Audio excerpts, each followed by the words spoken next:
Welcome to the deep dive. Today we're attempting something incredibly ambitious. Very ambitious. Yeah, we've got a really fascinating stack of source material in front of us today. Specifically, we're looking at excerpts from the original 1867 German edition of Karl Marx Das Kapital, Volume 1. Right? And our mission today is to unpack the fundamental mechanics of how society assigns value to things. Right. We are going to sort of peel back the layers of your everyday transactions, from buying your morning coffee to purchasing a car, and really look at the hidden gears turning underneath it all. Now, before we jump in, because we're looking at Karl Marx today, which is obviously highly politically charged material, Sure. we want to make a quick note to you up front. Yes, very important. We aren't here to take sides, left or right. Yep. We are not endorsing any viewpoints in this text. Our goal today is strictly to act as impartial guides. Exactly. We're just translating the historical and mechanical logic exactly as it was laid out in that 1867 original. We just want to understand the architecture of his argument step by step. Right, we're just looking at the blueprints. So let's unpack this. To set the scene, Marx actually gives us a warning right in the preface. He compares his economic analysis to studying microscopic anatomy. I love that comparison. That's great. He says that analyzing the economic cell form, what he calls the value form, it doesn't require a physical microscope or chemical reagents. It requires the power of abstraction. And he explicitly warns his readers that this very first chapter is going to be the hardest to grasp. He really demands that the reader change how they look at the world. And it's interesting because he notes that he uses England as his classic prime example of capitalist production.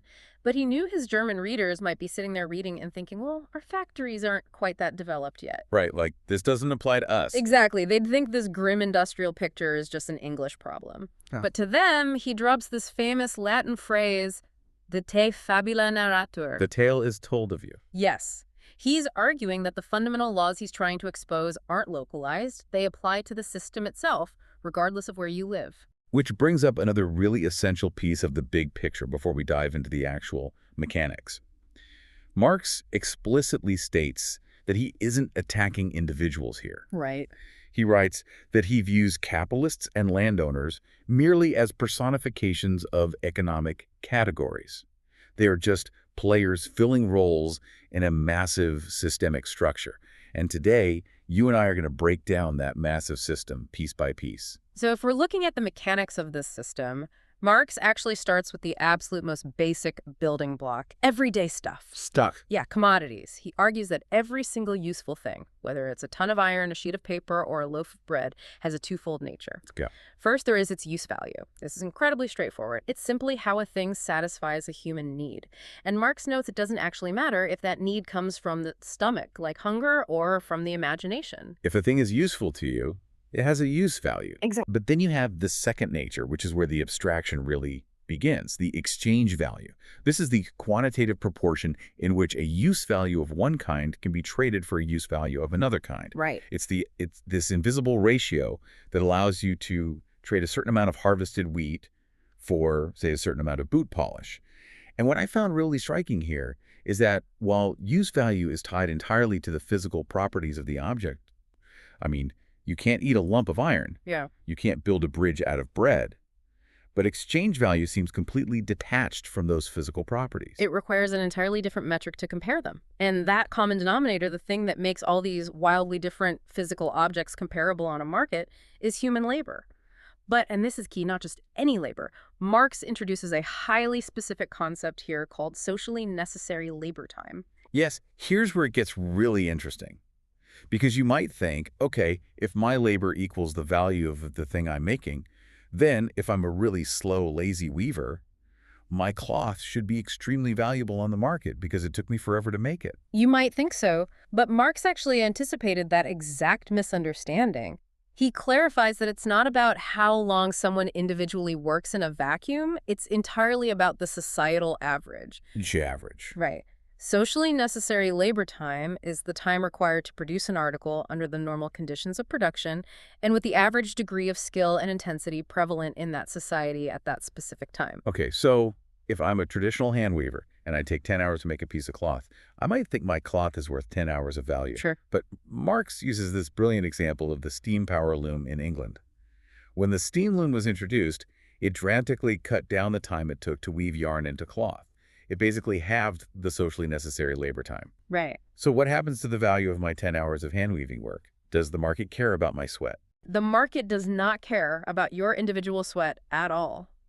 Even though you spent the exact same 10 hours weaving that cloth as you did the year before, the value of your cloth drops by half the moment the steam loom becomes the new societal standard, Wow, because your individual time is no longer socially necessary. that is brutal. It is.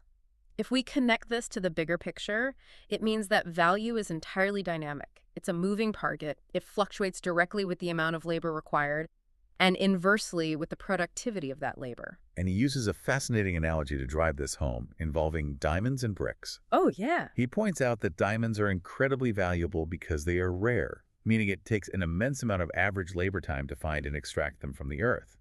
But imagine if we discovered a way to easily turn common coal into diamonds with very little labor. Right, like a new chemical process. Exactly. Because the socially necessary labor time would plummet overnight, the value of a diamond could theoretically drop below the value of a common brick. It completely flips how we intuitively think about precious gems or luxury goods.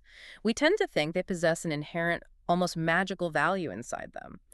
But according to this mechanical logic, their value is nothing more than a frozen measurement of the immense human effort required to procure them at that specific moment in history. Which perfectly sets up the next major concept. Hmm. We've talked about the twofold nature of commodities' use value and exchange value, but Marx says this is just a springboard for all political economy. Because labor itself is also twofold. Yes. Just as the commodity is split, the labor that creates it is split into what Marx calls concrete labor and abstract labor. Let's break that down for you listening. Concrete labor is a specific, useful type of work being done. It's the intricate tailoring that makes a coat, or the rhythmic weaving that makes linen. It's the physical, goal-oriented action that requires specific skills. Right. But abstract human labor is the mere expenditure of human brain, muscle, and nerve. It's labor stripped of its specific form, reduced to pure human energy. And this duality leads us to what is perhaps the most crucial mathematical equation in the entire text. Marx writes, 20 yards of linen equals 1 coat. 20 yards of linen equals 1 coat. Wait, let's slow down here. Why does the linen even need the coat in this equation? Why can't the linen just express its own value? Why can't we just say 20 yards of linen is worth 20 yards of linen? Because that is a meaningless tautology. It tells you absolutely nothing about its value in a broader society. The linen cannot express its own value using its own physical body. Okay. It needs a mirror. It needs another commodity to serve as its equivalent. By saying the linen is equal to the coat, the physical body of the coat actually becomes the mirror reflecting the value of the linen. The coat, in this very specific relationship, becomes the physical embodiment of the abstract human labor contained in the linen. So what does this all mean? It means that the coat, just sitting there with its sleeves and its buttons, suddenly stops just being a piece of clothing to keep you warm. In this moment of trade, it becomes the physical manifestation of value. And this simple, localized equation, this one-to-one trade of linen for a coat, scales up massively. The linen doesn't just equal a coat. It equals a certain amount of coffee or tea or a ton of iron. And eventually, as a society grows more complex, it collectively and unconsciously settles on one single commodity to serve as the universal mirror for everything else. Every single commodity expresses its value in this one specific thing. The ultimate mirror. Right. Historically, that universal equivalent became gold. It became money. Which brings us to my absolute favorite part of the text, and arguably one of the most famous passages Marx ever wrote, the fetishism of commodities. Yeah. And the dancing table. It is a striking, almost surreal image to find in a dense book on economic theory. It's unforgettable. Yeah. Marx says, look at a standard wooden table. When it's just a table, shaped by the concrete labor of a carpenter out of everyday wood, it's an ordinary, sensual thing.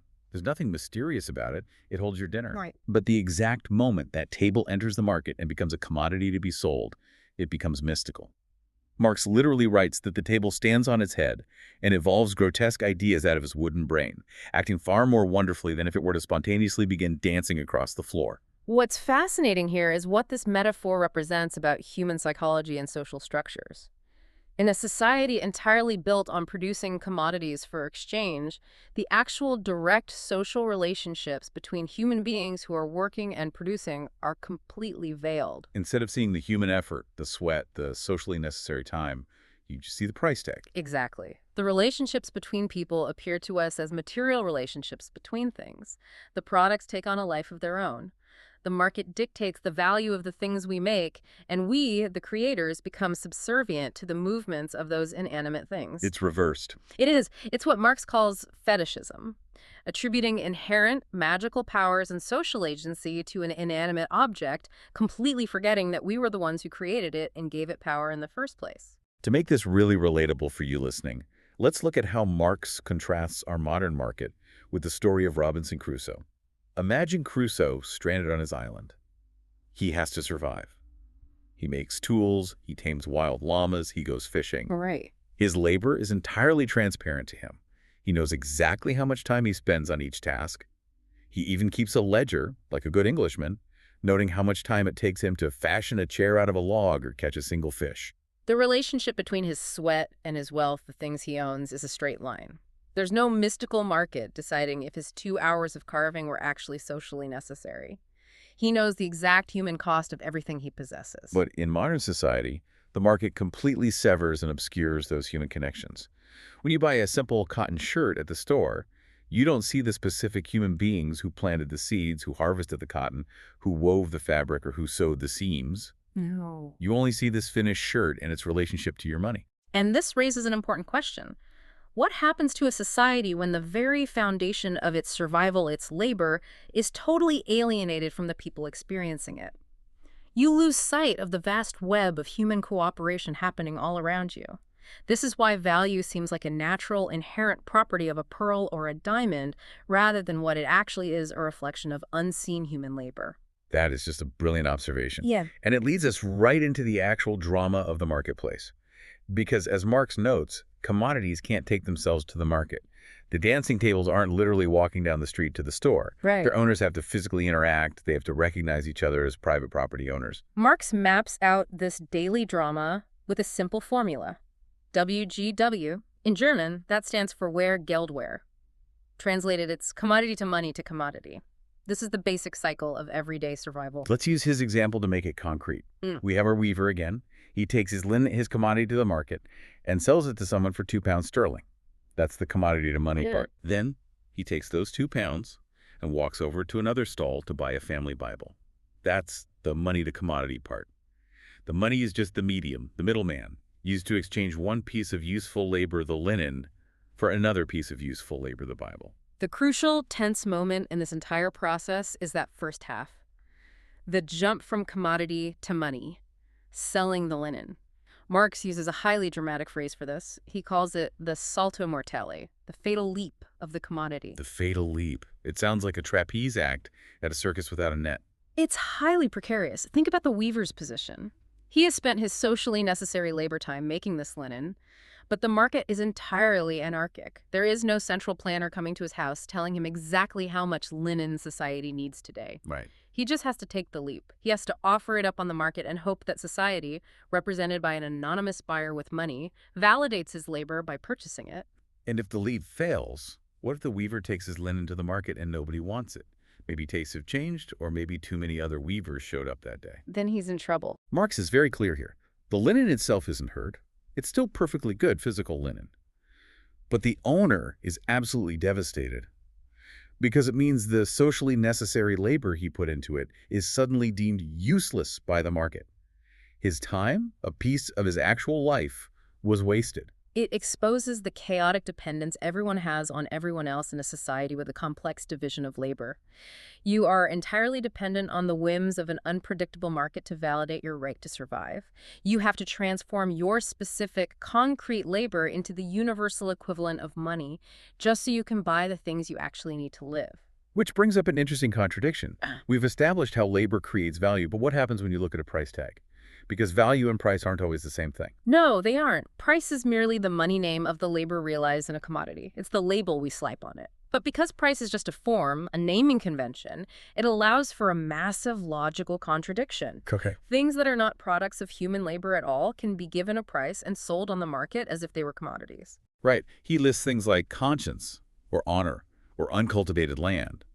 You can sell your honor for a price, say, by taking a bribe, even though your honor has no value in Marx's strictly labor time sense. No one expended physical labor time in a factory to manufacture your honor. Exactly. The price form allows the market to slap a price tag on literally anything, dragging non-labor items into the realm of commodities. The price form is highly adaptable and sometimes entirely imaginary.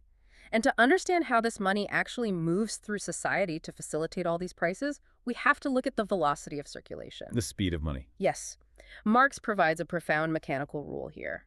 The total amount of money needed to circulate in a given society isn't arbitrary.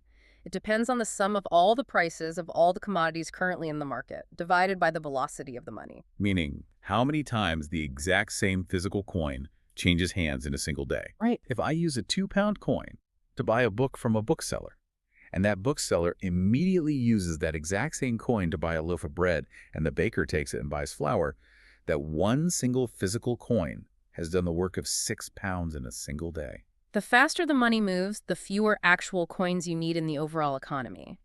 But this relentless physical movement of the coins creates a fascinating historical problem. The wear and tear.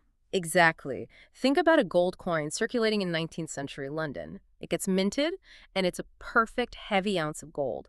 But then it goes from a banker's vault to a merchant's pouch. It slides across a wooden tavern bar. It gets dropped in the cobblestone street, picked up, clinging against other coins day in and day out for 20 years. Yeah. Physically, it loses tiny flakes of gold. It literally loses its weight. It does, and this creates a split in reality. The nominal value of the coin, what it is called, its name, say a 1-ounce gold coin, begins to separate from its real value, its actual physical weight, which might now be only 0.9 ounces because of all that wear and tear. And this natural physical degradation of the gold is what paved the way for modern currency. It is. Because society looks at this and realizes, hey, if this worn-down, lighter gold coin still functions perfectly well as a symbol of its original value in everyday trade, why use the expensive gold at all? Right. This opened the door for base metals like silver or copper, and eventually paper symbols, to replace actual gold in daily routine transactions. It is the ultimate evolution of the money form, and it ties right back to our discussion on the fetishism of commodities. What starts as a physical commodity, gold, which has its own real labor value because miners had to dig it up, eventually becomes a purely symbolic paper token in the rapid flow of everyday circulation. Wow. The symbol replaces the substance. It's the ultimate abstraction, further hiding the human labor that underpins the entire system. So what does this all mean for you listening right now? We've covered an incredible amount of ground today. Marx's Das Kapital presents a world where the seemingly simple, everyday act of buying a winter coat or a Bible or a cup of coffee is actually the culmination of an incredibly complex, hidden web. A massive web. It's a web of abstract human labor, of socially necessary time, constantly shifting beneath our feet with every technological advancement, and of dancing commodities that mask the true human relationships holding society together. As an exercise, the next time you are sitting in your living room or at your office desk, just take a moment to look around you. Yeah, try this. The objects you see, your computer, your lamp, your chair, are not just physical things. If we apply this framework, they are frozen moments of average human time. They are the crystallized effort of thousands of unseen people and the physical manifestation of a vast societal structure, all masquerading as simple, quiet objects with price tags. It fundamentally changes the way you look at a hardware store, doesn't it? It really does. But we want to leave you with a final provocative thought to mull over based on the text we've explored today. Remember when we discussed the contradiction of the price form? Yes. Marx noted that this mechanism allows things with absolutely no labor value, like a person's conscience, or their honor, to be assigned a price and sold as if they were everyday commodities. Right. If the very mechanism we use to exchange our hard work can so easily slap a price tag on our morals and our honor, you have to ask yourself, in a world where everything has a price, how do we protect the things that truly have no value but mean absolutely everything?